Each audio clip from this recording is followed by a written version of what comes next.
Assalamualaikum warahmatullahi wabarakatuh. Selamat pagi anak-anak. Bagaimana kabar kalian? Baik, sebelumnya udah ada yang kenal ibu apa belum? Belum ya? Oke, izinkan ibu memperkenalkan diri. Baik, perkenalkan, nama ibu Mira Nisa Solehati. Bisa dipanggil Ibu Mira.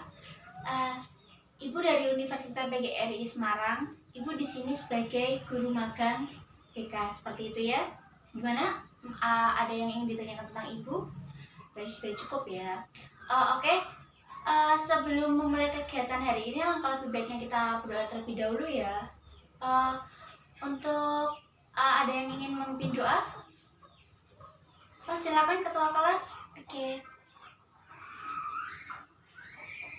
Amin. Oke, terima kasih untuk ketua kelas yang sudah memimpin doa. Oke. Sebelumnya udah tahu belum kita hari ini di sini itu mau ngapain? Belum tahu ya? Baik, ibu akan jelaskan. Kita di sini akan melakukan bimbingan klasikal, yaitu ibu bersama kalian itu diskusi. Ibu memberi materi kepada kalian dengan cara kita berada di dalam kelas seperti ini, seperti itu. Paham? Oke. Sebelum lanjut ke kegiatan kita, ibu mau kalian semua berdiri. Ayo berdiri yuk. Oke, udah berdiri. Selanjutnya ibu pengen kalian berdiri berurutan sesuai tanggal lahir kalian. Oke. Ayo cepat. Ayo, udah? Oke, udah urut belum? Udah ya. Kamu tanggal berapa? 17. Oke, good job. Kurang seru ya. Oke, selanjutnya kalian berdiri sesuai bulan lahir kalian. Oke, good job. Ayo cepat. Ayo, jangan sampai salah. Oke, udah. Oke, mulai dari kamu bulan apa? Oh, berarti Desember ya. Terakhir Desember, awal Januari. Oke, good job. Terima kasih kalian. Silakan boleh duduk lagi. Oke. Sebelumnya ibu pengen kalian ngeluarin satu kertas. Oke, ngeluarin satu kertas. Diisi nama kalian, nomor presensi, dan kelas. Udah semua? Udah? Oke. Sekarang ibu pengen kalian menuliskan tentang gimana apa aja hal yang kalian lakukan, apa yang kalian rasakan selama di rumah, selama kita merasakan pandemi COVID-19 ini. Ya, silahkan. Ibu beri waktu 5 menit ya, cukup kan? Oke, cukup.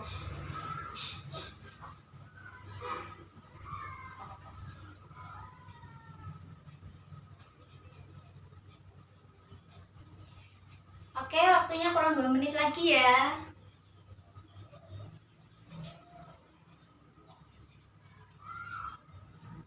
Gimana? Udah semua ya? Oke, baik. Selanjutnya ibu pengen salah satu dari kalian bisa bercerita di depan sini, bercerita kepada teman-teman kalian tentang hal-hal apa saja yang kalian lakukan selama di rumah. Oke? Ibu tunjuk apa mau maju sendiri? Gimana? Oke, gini aja. Berhubung ini gini aja, gimana kalau yang maju itu sesuai tanggal hari ini? Hari ini tanggal berapa? Oke, hari ini tanggal 2. Silakan yang merasa presensi nomor 2, silakan menceritakan hal-hal apa saja yang dirasakan di rumah. Oke, teman-teman yang lain silakan menyimak ya, dengerin, hargai teman yang ada di depan kita. Oke, silakan. Oh iya, namanya siapa? Tania. Oh iya, Teman-teman dengerin dulu ya cerita dari Rania.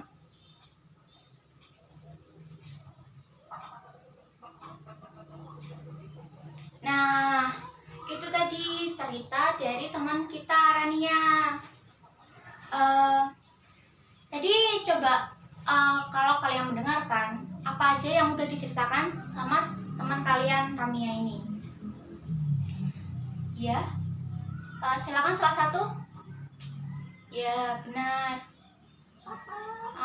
Jadi pengalaman Rania selama Rania di rumah karena pandemi COVID-19 ini, Rania itu merasa bosan, merasa jenuh. Dia rindu dengan kalian.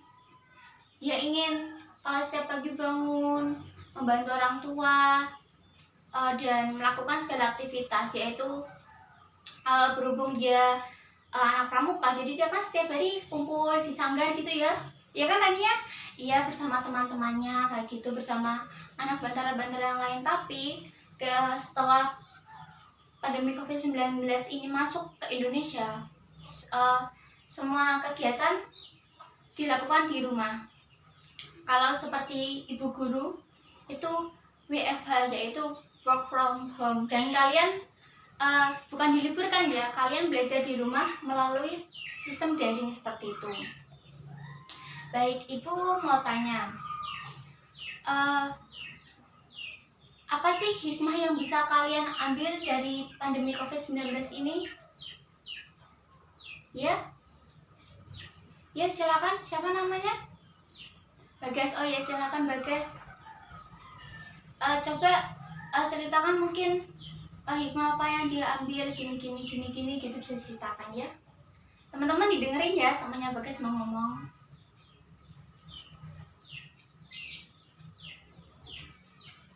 Oke, udah selesai ya Bagas ya. Oke, beri tepuk tangan buat Bagas. Oh ya, tadi Rania ya juga lupa beri tepuk tangan. Oke.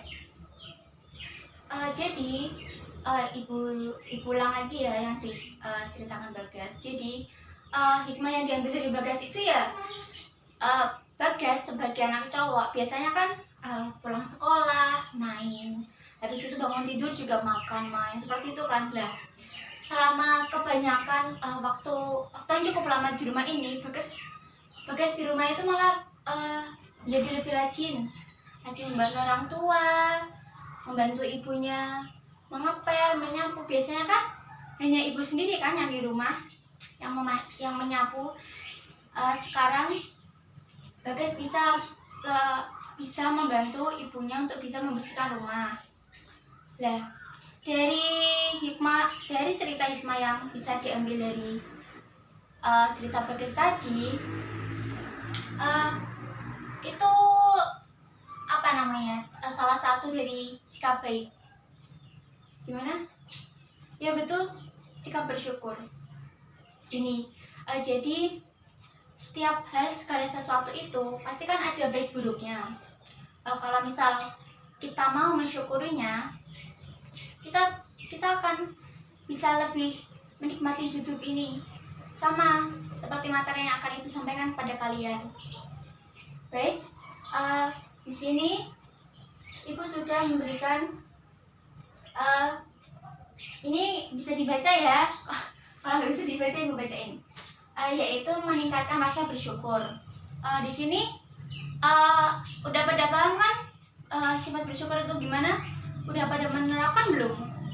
Oke, ada yang udah, ada yang belum ya. Oke, baik. Selanjutnya, pengertian bersyukur yaitu bentuk keridhaan, pengakuan terhadap rahmat yang Maha Kuasa dengan penuh kerendahan hati. Dengan kata lain, kita itu menerima segala sesuatu. Misal kita dikasih uang sama orang tua. Misal teman-teman yang lain itu dikasih uang saku setiap harinya itu 20.000, tapi kita hanya diberi 10.000. Nah, dari situ gimana caranya biar kita tuh merasa cukup. Dengan rasa kita cukup itu, kita sudah menerapkan sikap bersyukur, karena kita tidak membanding-bandingkan dengan yang lain oleh teman yang lain, seperti itu. Bisa dipahami? Oke, selanjutnya ya. Nah, di sini tadi yang udah bilang udah menerapkan sikap-sikap rasa bersyukur, gimana langkah-langkahnya? Ya, menerima, tidak membandingkan orang lain, ya. Oke, baik, benar semua jawabannya. Ibu tambahin lagi ya. Untuk gimana caranya kita biar bisa memiliki rasa bersyukur, yaitu yang pertama adalah syukur dengan hati. Yaitu ya, bersyukur dengan hati itu kita tanamkan dalam hati. Oh ya, apapun yang kita terima itu kita harus bisa menerimanya dengan ikhlas, dengan ridho, seperti itu. Karena segala sesuatu yang kita terima kita tidak bersyukur, itu sama saja kita tidak akan merasa cukup, karena kita akan merasa kurang terus, seperti itu. Jadi sebisa mungkin tanamkan dalam hati bagaimana caranya, bagaimana situasinya, kita harus bisa menerapkan rasa bersyukur, seperti itu. Baik. Selanjutnya yaitu syukur dengan lisan. Oke, bersyukur dengan lisan itu sama halnya dengan kita misal mendapat sesuatu. Misal kita seperti ibu yang agamanya Islam itu, ibu langsung berucap alhamdulillah, seperti itu. Jadi kita mengucapkan hal baik yang datang kepada diri kita itu dengan cara ucapan, seperti itu. Oke. Selanjutnya bersyukur dengan perbuatan. Ya, di sini bersyukur itu tidak hanya diterapkan di hati, tidak hanya diucapkan dengan lisan, tetapi dengan perbuatan. Bisa ada yang memberi contoh bersyukur dengan cara perbuatan? Ya, silakan. Oke, benar sekali. Beri tepuk tangan. Ya. Tadi contoh yang diberikan sudah cukup benar. Baik. Bersyukur dengan perbuatan yaitu kita bersyukur mendapatkan sesuatu dengan perbuatan. Misal kita mendapatkan sesuatu ya, misal kita mendapat rezeki itu, namanya rezeki itu kalau kita bersyukur kan akan mendapat yang lebih lagi ya, apalagi kalau kita mau berbagi ke sesama, seperti itu ya. Jadi misal kita ada rezeki seberapapun, itu alangkah lebih baiknya kita bisa memberi orang lain, kita menjadi manusia yang berguna bagi orang lain, sedikit apapun rezeki yang kita miliki. Karena yang namanya kita memberi orang itu, kita nanti akan mendapatkan yang lebih. Kita dengan cara kita bersyukur, kita tidak akan merasa kekurangan dengan hal apapun yang kita miliki, seperti itu. Bisa dipahami anak-anak? Baik, lanjut ya. Selanjutnya menjaga nikmat dari kerusakan. Nah, ini maksud dari menjaga nikmat dari kerusakan yaitu kita kan udah merasa bersyukur ya, udah menerapkan di hati, menerapkan di lisan, kita menerapkannya dengan perbuatan. Lah, biar semua yang udah kita lakukan dari tadi itu bisa bisa lebih baik lagi, lebih optimal. Kita gimana caranya menjaga nikmat itu agar tidak rusak? Dengan kata lain, misal ya itu tadi, misal kita udah bersyukur, kita misal di dalam rumah ya, kita udah bersyukur, alhamdulillah aku udah dapat uang segini. Habis itu kita keluar, kita melihat orang lain tuh, kita melihat orang lain, kok belanjanya lebih banyak ya, aduh uangku segini, tapi aku pengen punya barang seperti dia. Lah itu kayak kita iri, kita pengen lebih seperti orang lain, itu adalah contoh kita merusak nikmat. Karena yang namanya nikmat itu dari dalam diri kita sendiri, kita tidak perlu melihat orang lain. Jadi gini, ada orang yang di atas kita, itu sebagai motivasi kita agar bisa berusaha bisa seperti dia. Dan kita harus juga melihat ke bawah, Untuk apa? Agar kita bisa bersyukur, selalu bersyukur dengan apa yang kita miliki. Karena kita masih hidup, masih dikasih kesempatan bertemu, kita masih diberi anugerah, masih bisa bernapas sampai saat ini. Itu kan adalah nikmat yang luar biasa kan? Iya kan? Lah itu. Jadi bagaimana pandai-pandainya kita menjaga nikmat agar tidak rusak oleh pemikiran diri kita sendiri, seperti itu. Oke. Aduh, kok pada lemas ya. Ayo udah berdiri. Ayo coba salah satu maju ke sini. Maju. Ajarin teman-teman kalian buat, oh ya gini, sini gue bisikin. Ayo coba instruksikan kepada teman-teman kalian buat, ya udah ibu aja yang ngomong, ya udah silakan duduk.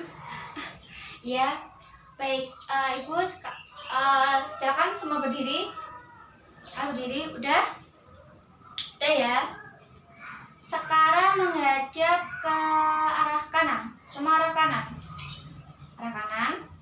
Tangannya diangkat ke depan. Kayak apa? Kayak vampir. Oke, kayak vampir. Oke, tangan ke depan. Udah semua? Taruh telapak tangan kalian keduanya di pundak teman kalian. Sekarang coba pijit teman kalian. Aduh, udah gak pegel kan? Oke, dipijit pelan-pelan. Kenceng. Oke. Turun. Sebentar, gantian teman kalian. Baik. Hadap kiri. Terus kayak tadi, tangan diangkat ke depan, telapak tangan di pundak, pijitin temennya. Mulai dari yang halus. Kenceng. Oke, teman-teman, terima kasih. Oke, sekarang udah duduk ya anak-anak ya. Udah duduk. Oke, gimana? Udah gak ngantuk kan? Oke, next.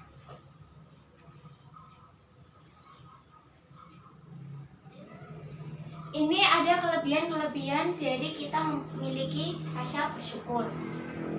Yang pertama yaitu memberikan perasaan nyaman. Ya tadi yang ibu sudah jelaskan ya. Dengan kita bersyukur kita akan merasa nyaman, kita tidak merasa gelisah, merasa kurang, merasa galau. Selanjutnya menciptakan emosi yang positif. Lah, dengan kita bersyukur kita tuh memeset otak kita agar kita tuh selalu bersikap tenang, karena kita merasa sudah, oh iya, aku ini udah merasa cukup segini, aku sudah merasa cukup segini. Selanjutnya dapat membentuk pola pikir sukses. Lah, siapa di sini yang nggak mau sukses masa depannya, mau semua kan? Lah, dengan cara kita bersyukur, kita itu sedikit-sedikit itu membentuk pola pikir sukses. Karena apa? Pertama, orang sukses itu dia tidak melihat kanan kirinya. Oh ya, gimana ini. Enggak. Dia fokus pada dirinya sendiri, menata dirinya sendiri agar gimana caranya dia bisa sukses ke depannya. Dia mau belajar, dia mau gimana caranya usaha biar dia bisa lebih maju, seperti itu. Selanjutnya menjadikan hatimu tenang. Lah, tenang dan nyaman sama aja ya. Oke, selanjutnya menjauhi diri dari penyakit hati. Lah ini yang cewek-cewek ya suka cari penyakit hati. Kalau nggak gara-gara putus sama cowok, ya suka ngerumpi ya kan. Lah cowok juga tuh sad boy. Oke. Selanjutnya hidup menjadi lebih berkah. Lah hidup menjadi lebih berkah itu nyaman banget tuh anak-anak. Kita merasa kayak ibu ya. Ibu itu merasa jika kita memiliki rasa bersyukur yang yang baik, kita akan merasa hidup kita itu berkah. Tidak tidak membuat kesalahan. Dengan kata lain, kita itu tidak was-was dengan apapun yang telah ada sekarang, seperti itu. Selanjutnya menjalani hidup lebih santai. Ya, karena pikiran kita nggak iri dengan yang lain, nggak repot, bingung ini itu kan, jadi kita merasa lebih tenang. Ditambahkan nikmat oleh Yang Maha Kuasa, lain yang gue bilang tadi. Jika kita bersyukur, apalagi kita bisa memberi orang, maka nikmat kita akan ditambah Yang Maha Kuasa. Karena hidup itu sudah nentuin. Pernah dengar kata-kata ini kan? Manusia yang berencana, Tuhannya berkehendak, kayak gitu. Oke, yang terakhir, merasakan kesejahteraan hidup. Ya, itu sama semua ya, merasakan kesejahteraan hidup. Jadi inti dari kelebihan kita memiliki rasa syukur itu positif semua, teman-teman, anak-anak ya. Jadi hidup lebih tenang, pikiran kita tuh positif gitu. Jadi nggak semrawut. Misal gini, kita hidup nggak cuma mikirin rezeki, nggak mikirin apa kan. Kita punya rencana atau tugas-tugas misal. Nah, kalau misal kita kurang bersyukuri hidup yang kita jalani saat ini, gimana kalau hidup bisa dengan tenang gitu. Baik. Selanjutnya ibu ada kata-kata nih. Sesungguhnya jika kamu bersyukur, niscaya aku akan menambah nikmat kepadamu. Tetapi jika kamu mengingkari nikmatku, maka pasti azabku sungguh berat. Al-Quran Surat Ibrahim ayat 7. Baik, gimana nih dengan dengan materi yang ibu sampaikan, yang dengan dari tadi kita sharing-sharing, masih ada yang ditanyakan? Oke, ada ya? Gimana? Oh, oke. Teman kalian, siapa namanya? Aulia ya? Iya. Aulia tadi bertanya, Ibu, gimana caranya supaya kita bisa bersyukur dengan apapun yang kita miliki? Ya tadi Ibu sudah jelaskan ya, teman-teman juga tadi sudah mendengar gimana cara yang kita menjaga nikmat, atau bagaimana cara kita menjaga bisa bersyukur. Ya itu tadi dari dalam diri sendiri kita tanamkan gimana caranya kita tuh bersyukur. Misal kayak anak sekolah kayak gini kan, masalah utama kan saku ya, uang saku ya biasanya ya. Mungkin teman kalian yang lain uang sakunya lebih dari kalian ya. Lah itu kalau bisa, misal kalau kita merasa uang saku kita itu kurang, itu gimana caranya kita manage uang itu supaya uang itu tidak kurang. Karena ingat, apapun pekerjaan orang tua kita, dia itu lelah loh teman-teman, anak-anak. Dia lelah mencari uang buat kita. Jika kita hanya merasa uang itu kurang,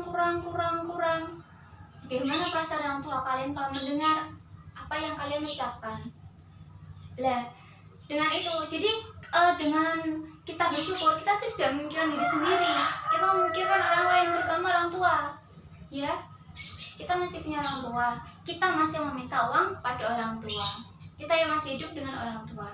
Sebagaimana kita bersyukur dengan alhamdulillah, aku itu masih sekolah, aku masih bisa sekolah. Masih banyak teman-teman yang di jalanan nggak sekolah kayak gitu ya. Bisa dipahami ya Aulia? Oke, baik.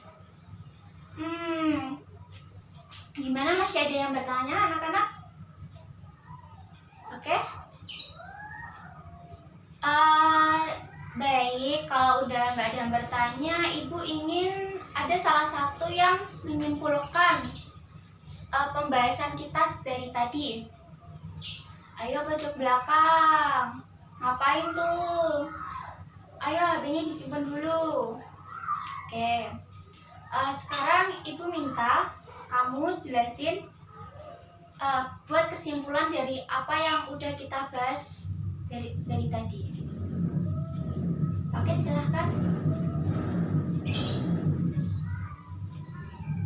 Gimana teman-teman?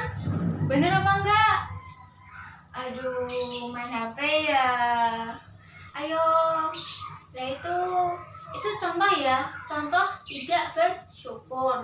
Karena ada orang di depan sedang berbicara, memberikan materi, ya kan, memberikan diskusi, sharing teman-teman juga, tapi tidak mendengarkan. Itu salah satu tidak bersyukur.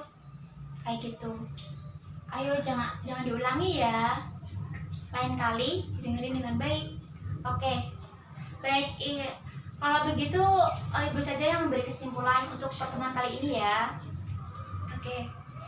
Baik. Meningkatkan rasa bersyukur. Dengan cara meningkatkan rasa bersyukur, kita bisa menjadi hidup lebih tenang, lebih santai, bisa berpikir positif, jauh dari penyakit stres. Penyakit stres itu kan bisa nyapeng-nyapeng ya, stroke, jantung, kayak gitu. Buat diri kita itu senyaman mungkin dengan hidup ini. Misal kita punya toksit itu harus dibuang, misal dari pertemanan, mungkin dari pacar, atau sosial media. Gimana caranya kita bisa mengontrol diri sendiri biar bisa jauh dari hal-hal negatif, dan kita bisa selalu bersyukur atas segala nikmat yang telah yang Maha Esa yang telah kita diberi oleh Tuhan Yang Maha Esa. Seperti itu ya. Baik, sepertinya cukup ya untuk pertemuan kali ini. Terima kasih anak-anak karena telah mendengarkan Ibu. Terima kasih juga sudah mau aktif dengan Ibu walaupun kalian nggak terlalu kenal dengan Ibu. Terima kasih. Baik, semoga untuk minggu depan atau minggu depannya lagi bisa Ibu konsultasikan dengan guru kalian ya, biar kita bisa ketemu lagi. Mau nggak ketemu sama Ibu lagi? Oke, siap. Oke, sebelum Ibu akhiri, tadi kan di awal udah berdoa ya, sekarang berdoa dulu. Oke, silakan. Gantian, jangan ketua kelas. Ayo gantian yang lain. Oke, silakan. Amin. Oke, terima kasih teman-teman, anak-anak atas waktunya, atas partisipasinya. Oke, Ibu ucapkan terima kasih banyak. Nanti kalau misal ada yang masih ditanyakan atau mau sharing-sharing lagi, bisa temuin Ibu di kantor ya. Oke. Wassalamualaikum warahmatullahi wabarakatuh.